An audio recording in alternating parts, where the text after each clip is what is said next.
अय्यूब की पुस्तक अध्याय 14। अय्यूब की पुस्तक अध्याय 14। मनुष्य जो स्त्री से उत्पन्न होता है वह थोड़े दिनों का और दुख से भरा रहता है। वह फूल की नाई खिलता फिर तोड़ा जाता है। वह छाया की रीति पर ढल जाता और कहीं ठहरता नहीं। फिर क्या तू ऐसे पर दृष्टि लगाता है? क्या तू मुझे अपने साथ कचहरी में घसीटता है? अशुद्ध वस्तु से शुद्ध वस्तु को कौन निकाल सकता है? कोई नहीं। मनुष्य के दिन नियुक्त किए गए हैं और उसके महीनों की गिनती तेरे पास लिखी है, और तूने उसके लिए ऐसा सिवाना बांधा है जिसे वह पार नहीं कर सकता।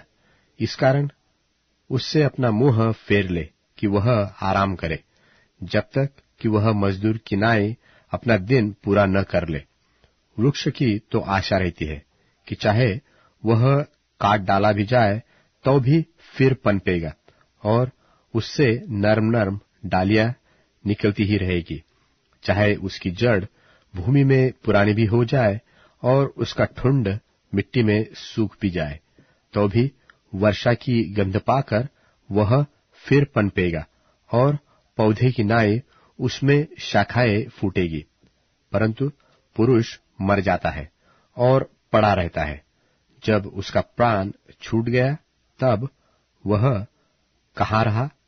जैसे नील नदी का जल घट जाता है और जैसे महानद का जल सूखते सूखते सूख जाता है, वैसे ही मनुष्य लेट जाता और फिर नहीं उठता। जब तक आकाश बना रहेगा तब तक लोग न जगेंगे और न उनकी नींद टूटेगी।